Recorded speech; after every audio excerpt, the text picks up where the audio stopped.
Profetas e Reis, capítulo 7. Jeroboão.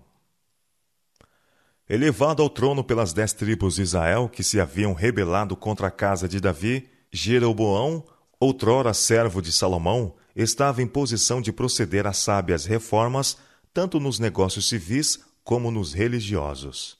Sob o governo de Salomão, havia ele mostrado aptidão e sadio discernimento, e o conhecimento que havia adquirido durante anos de fiel serviço capacitava-o a governar com prudência.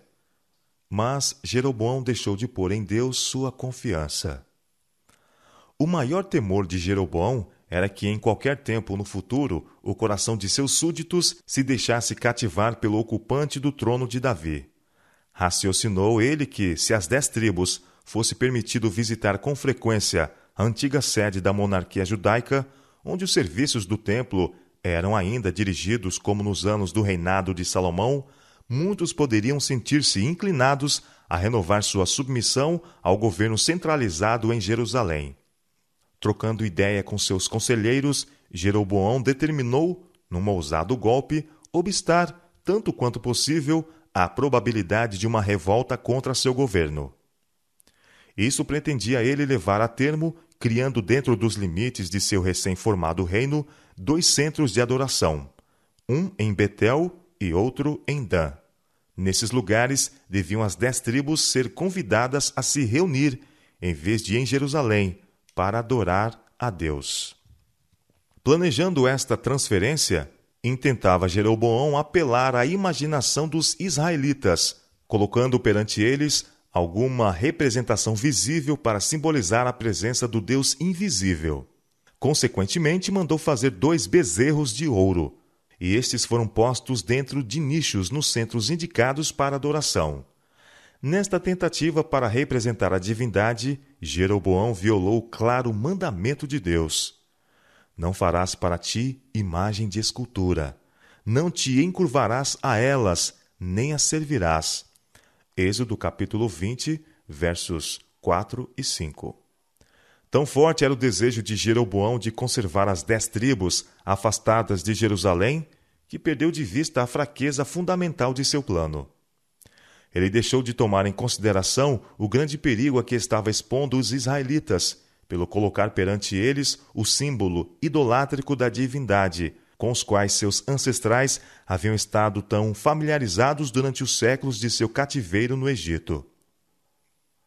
A estada recente de Jeroboão no Egito devia tê-lo ensinado a loucura de colocar perante o povo tais representações pagãs. Mas seu decidido propósito de induzir as tribos do norte a não continuar sua visita anual à Cidade Santa levou-o a adotar a mais imprudente das medidas. Muito trabalho vos será ao subir a Jerusalém, insistiu ele. Vês aqui teus deuses, ó Israel, que te fizeram subir da terra do Egito. 1 Reis, capítulo 12, verso 28. Assim foram eles convidados a se prostrarem perante imagens de ouro e a adorar estranhas formas de culto. O rei procurara persuadir os levitas, alguns dos que estavam vivendo em seus domínios, a servirem como sacerdotes nos altares recém-erguidos em Betel e Dan. Mas nesta tentativa ele foi ao encontro do fracasso. Foi então compelido a elevar ao sacerdócio homens dos mais baixos do povo. 1 Reis, capítulo 12, verso 31. Alarmados com as perspectivas, muitos dos fiéis, incluindo-se um grande número de levitas, fugiram para Jerusalém, onde podiam adorar em harmonia com os divinos reclamos. E fez Jeroboão uma festa no 8º mês, no dia 15º do mês, como a festa que se fazia em Judá, e sacrificava no altar. Semelhantemente fez em Betel, sacrificando aos bezerros que fizera. Também em Betel estabeleceu sacerdotes dos altos que fizera. 1 Reis, capítulo 12, verso 32. O ousado desafio do rei a Deus, ao pôr de lado instituições divinamente indicadas, não foi permitido passar sem repreensão. No momento mesmo em que ele estava oficiando e queimando incenso durante a dedicação do altar estranho que havia levantado em Betel, apareceu ali perante ele um homem de Deus do reino de Judá. enviado para denunciá-lo pela presunção em introduzir novas formas de culto. O profeta declarou contra o altar. Disse: Altar assim diz o Senhor: Eis que um filho nascerá à casa de Davi, cujo nome será Josias, o qual sacrificará sobre ti os sacerdotes dos altos que queimam sobre ti incenso, e ossos de homens se queimarão sobre ti. E dê naquele mesmo dia um sinal, dizendo: Este é o sinal de que o Senhor falou: Eis que o altar se fenderá, e a cinza que nele está se derramará. Imediatamente o altar se fendeu, e a cinza se derramou do altar, segundo o sinal que o homem de Deus apontara pela palavra do Senhor. 1 Reis, capítulo 13, versos 2, 3 e 5. Ao ver isto, Jeroboão se encheu de um espírito provocador contra Deus e procurou conter o que lhe tinha apresentado a mensagem. Cheio de ira, ele estendeu a sua mão de sobre o altar, dizendo: Pegai ele! Seu ato impetuoso encontrou reprovação imediata. A mão estendida contra o mensageiro de Jeová tornou-se de súbito impotente e seca, e não a podia tornar a trazer a si. Tomado de terror, o rei apelou ao profeta para que intercedesse por ele a Deus. Ora à face do Senhor teu Deus, suplicou ele, e roga por mim, que a minha mão se me restitua. Então o homem de Deus orou à face do Senhor, e a mão do rei se lhe restituiu, e ficou como dantes.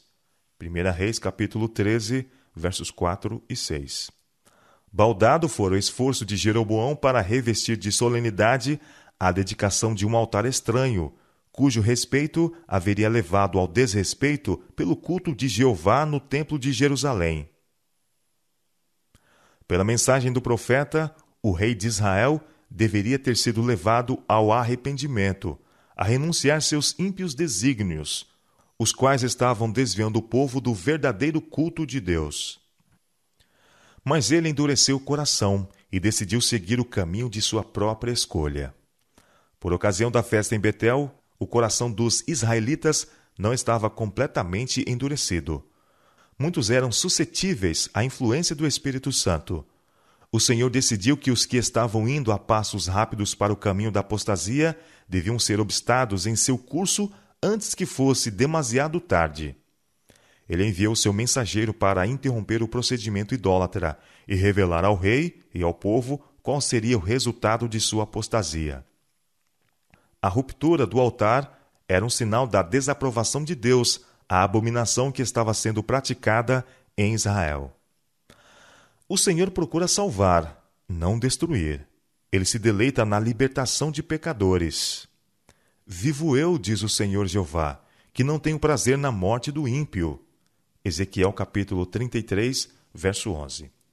Por meio de advertências e rogos, ele convida o obstinado a cessar de praticar o mal e a voltar-se para ele e viver. Dá a seus escolhidos mensageiros santa ousadia, para que os que ouvirem temam e sejam levados ao arrependimento. Quão firmemente o homem de Deus repreendeu o rei. E esta firmeza era essencial. De nenhuma outra maneira podiam os males existentes ter sido reprovados.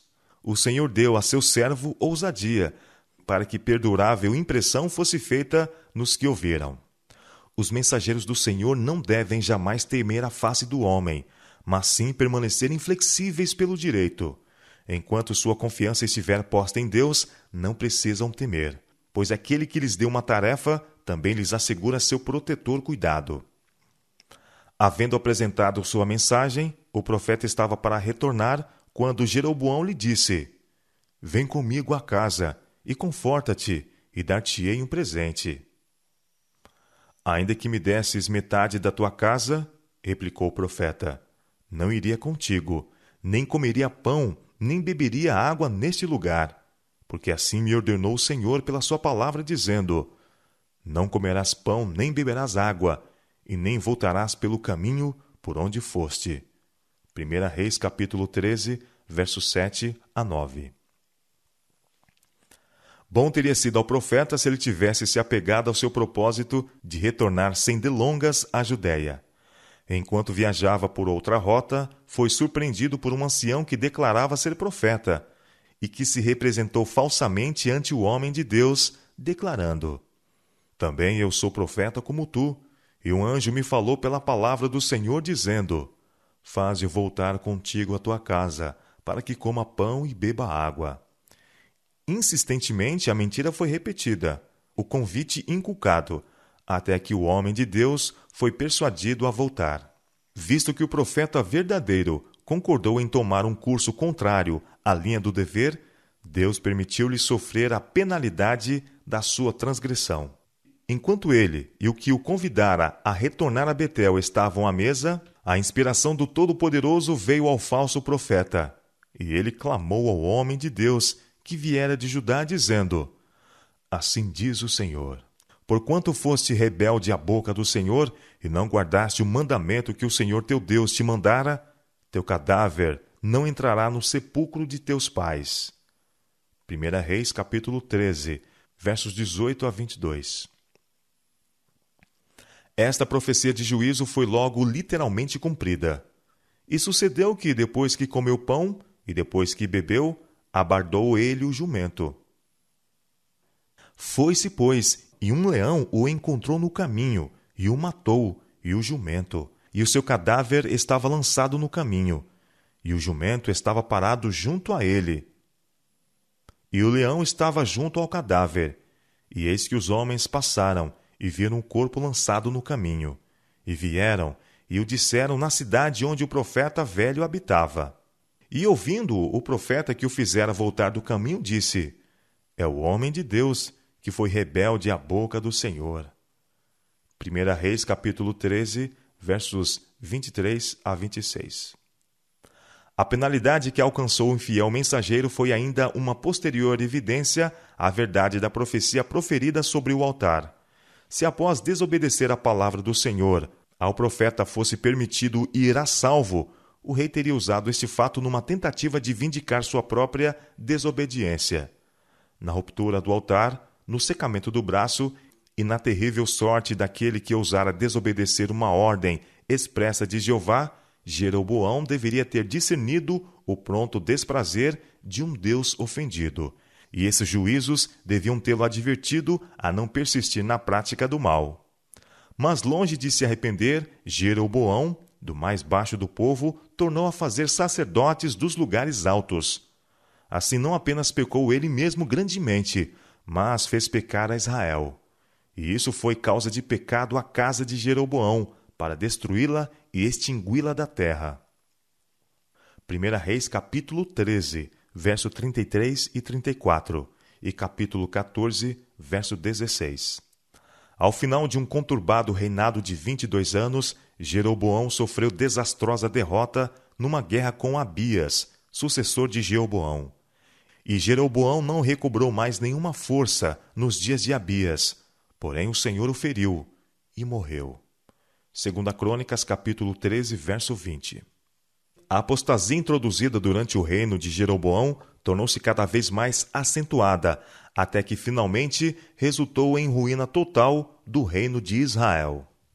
Antes mesmo da morte de Jeroboão, Aias, o idoso profeta de Siló, que muitos anos antes predissera a elevação de Jeroboão ao trono, declarou: O Senhor ferirá a Israel, como se move a cana nas águas, e arrancará Israel desta boa terra que tinha dado a seus pais, e o espalhará para além do rio, porquanto fizeram seus bosques, provocando o Senhor a ira, e entregará Israel por causa dos pecados de Jeroboão, o qual pecou e fez pecar a Israel.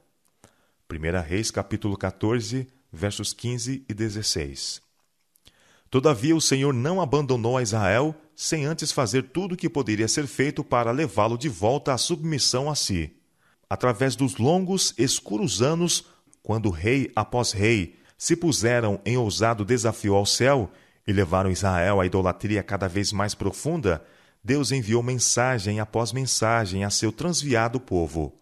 Por intermédio de seus profetas, deu-lhes toda a oportunidade de deter a maré da apostasia e retornar a ele. Durante os anos que sucederiam à cisão do reino, Elias e Eliseu viveriam e trabalhariam, e os ternos apelos de Oséias, Amós e Obadias deviam ser ouvidos na terra. Jamais deveria o reino de Israel ser deixado sem nobres testemunhas do suficiente poder de Deus para salvar do pecado. Mesmo nas horas mais escuras, alguns permaneceriam leais ao seu divino monarca, e em meio da idolatria viveriam inculpáveis à vista de um Deus santo. Esses fiéis foram contados entre o piedoso remanescente, por cujo intermédio o eterno propósito de Jeová devia ser finalmente cumprido.